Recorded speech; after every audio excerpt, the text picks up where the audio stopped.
This Thunder team has a massive problem after dropping Game 1 at home to open the second round. The Nuggets came to the Paycom and left victorious, putting the Thunder team behind the 8 ball in this series. We're going to get into how a game that seemed in the bag for OKC down the stretch ended up falling the other way. But really quick before we do that, just want to mention that 68% of you guys watching are not subscribed to the channel. And if you want to be able to be notified whenever we're dropping game reaction content at 2 a.m. like we are tonight, especially after we're re-recording because of audio issues, then make sure you're subscribed to make sure you can get notified of that. But without further ado, let's just get into what happened here. We got Aaron Gordon hitting a game winner to steal, and I mean steal, Game 1 from Oklahoma City. But it wasn't even essentially a steal because we almost even handed it to them. There was some very vital mistakes made by this team down the stretch that put the Nuggets into a position that they shouldn't even have had the opportunity to win this game. Yet they did. Let's take a look at how some of these things transpired, right? I want to start off with about 4 minutes left in this game where we're up double digits with just 4 minutes to go, and Shai Gilgeous-Alexander is in the backcourt, going to reach in on Nikola Jokic and smack his arm trying to corral a rebound, right?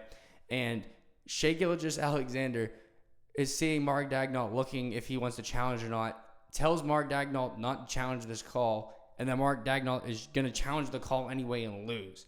Now, this is just a strange thing in general. But like, if a basketball player told you that he fouled him and touched, like, why would you even challenge that? From just a common sense standpoint, like, he would know if he hit him, in my opinion. But this played a big role because then later Gilgeous-Alexander would get a shooting foul on Jokic, and then Caruso would get a reaching foul on Westbrook, neither of which we could challenge because we had lost our challenge here, right? So these things are going to start to compile, but the next thing that we're going to see, right, we're still holding a very wide 9-point lead with 3 minutes flat left to go after Hartenstein's going to hit a little touch floater in the lane off of a dish from SGA, right? 9-point lead with 3 minutes left. We have a 96.3% chance to win this game at home, to open up this series, to take early momentum in this series, right? And yet it starts to fall the other way. Why? First, Nikola Jokic is going to hit a 3 off of a drop screen following the free throws he got off the shooting foul that we couldn't challenge on Gilgeous-Alexander. And that's going to really bring them back into striking range in this game. Westbrook's going to get some he makes one of his 2 free throws off of the Caruso foul, right? But now this game's a close game.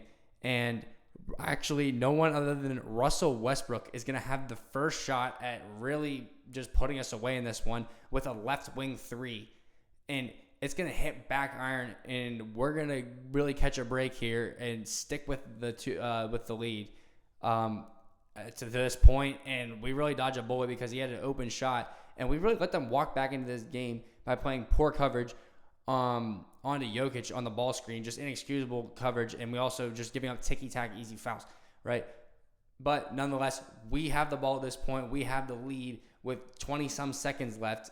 We still have the great chance to walk away with this, and yet it's still going to go wrong, right?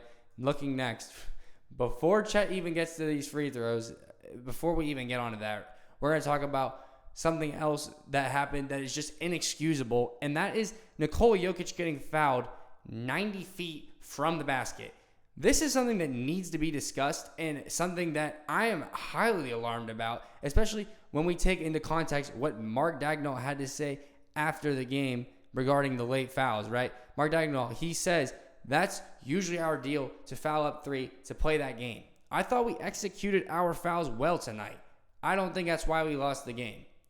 This is a super alarming thing to hear, especially considering Mark Daigneault said this after the reporter specifically said the Jokic sequence on the inbound, and Mark Daigneault didn't even know which sequence he was talking about.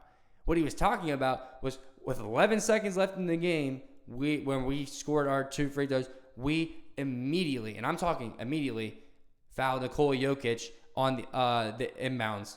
He catches the ball, and before he even turns, he's getting fouled.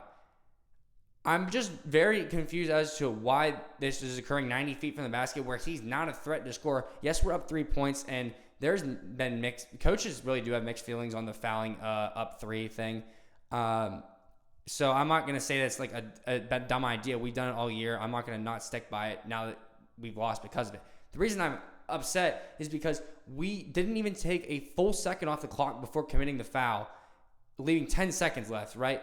And this is insanely important when Jokic knocks down both free throws, 10 seconds remaining. Chet comes down to the other end with 8 seconds remaining and bricks both free throws. That's what we're looking at right here. Chet missing both free throws with 8 seconds left in the game, giving the Nuggets an opportunity to go out and run the floor.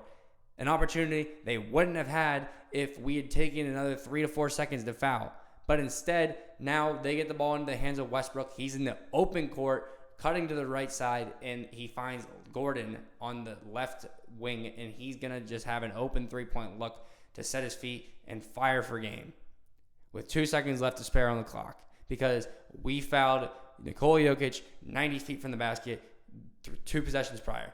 And all of these things add up coming down in the late game. When we're playing a team like the Nuggets, we're playing a force like Jokic who just went out there and toyed with us to the tune of 42 and 22. Like, these plays, like, we can't not come up with these down the stretch if we're going to beat this team in a series. A team that has championship experience to all of its main pieces. A team that has a 3-time MVP, one of the most dominant offensive forces of all time. We can't be making mistakes down the stretch that are so easily avoidable, and then also come into the post game and then not even think it's a mistake and not even think it's one of the reasons we lost. That was one of the reasons that we lost that game, and that game was in the bag, and it's just a shame that it got away, right? And we look at some of the other things that went wrong in this game. Jalen Williams, this was an abysmal performance, and 5 for 20, and honestly, I think a few of his other shots, he got bailed out by the refs with a few foul calls. There was a floater he shot that they said he pushed him in the back that I flat out didn't see even on the replay. But 5 for 20 from Jalen Williams, 2 for 9 from 3, and an air ball on a 3. Like, his shot selection was also like he was playing out of control too fast, like coming down the court and like early in the shot clock, just shots that weren't needed. He needs to find his rhythm. Like, he needs to be a key facet because they don't have a great wing point of attack defender. That's why Kawhi Leonard had such a great series for the Clippers and why he was the focal part of their offense for most of the series. Is because they don't have that great wing point of attack defender. And Jalen Williams was not able to take any advantage of that opportunity today. And it was just a shame because he went out there and didn't play well. And a lot of our other team, right, we're looking at Chet Holmgren. Obviously, anybody can knock the 2 free throws at the end, but I'm not going to really knock him for that because anyone can miss 2 free throws at the end, like, truly. But we're looking at the game as a whole, 6 rebounds in the paint, and Jokic was 6 for 9 with Chet as his primary defender. That's not going to cut it. Even though we see 4 blocks, a lot of those are coming in that weak side roaming role that we saw Anthony Davis play against Jokic. He was pretty successful in. That I said they should be playing him in the Keys to Defending Jokic video that I did. But Chet needs to be a better force on the glass, right? Because tonight we saw one of the main reasons we lost 63 rebounds for the Denver Nuggets. 63.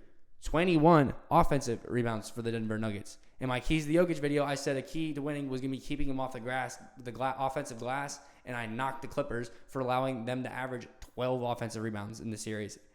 And we allowed 21 coming into game 1. 21.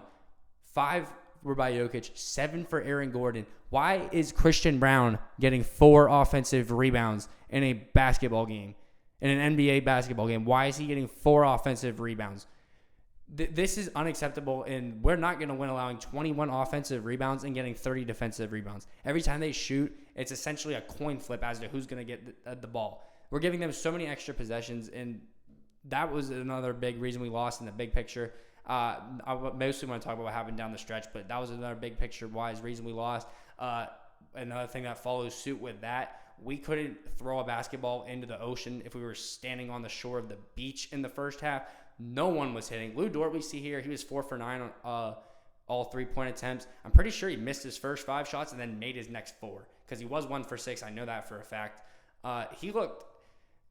They were treating him like they were treating Russ on the Lakers and the Clippers. They were leaving him. They weren't even looking at that man whenever he caught the ball on 3-point line. They turned and got ready for the rebound. And if they're going to treat Dort like that, he's going to need to hit at bare minimum of 40, like this type of clip, bare minimum for like 40s in the 40s. If you're standing wide open, shoot around jump shots.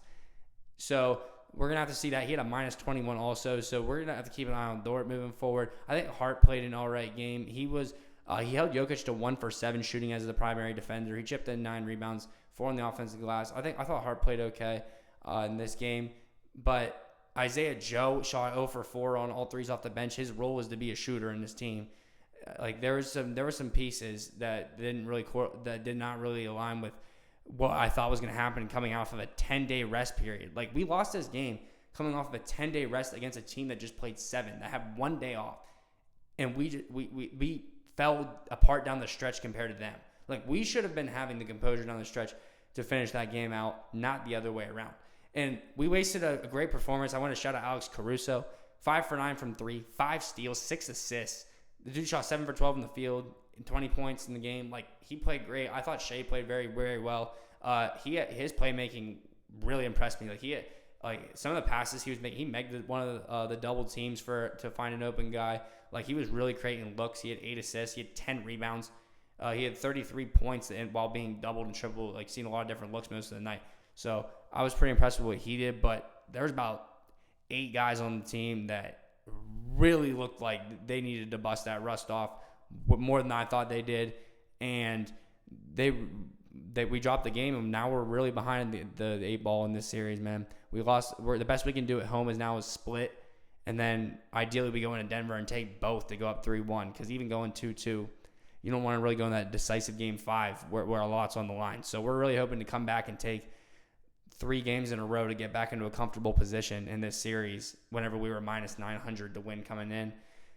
It's a situation you don't want to be in, man, but we lost game 1 due to a lot of mistakes on the stretch that we could have controlled. Hopefully we see improvement in game 2.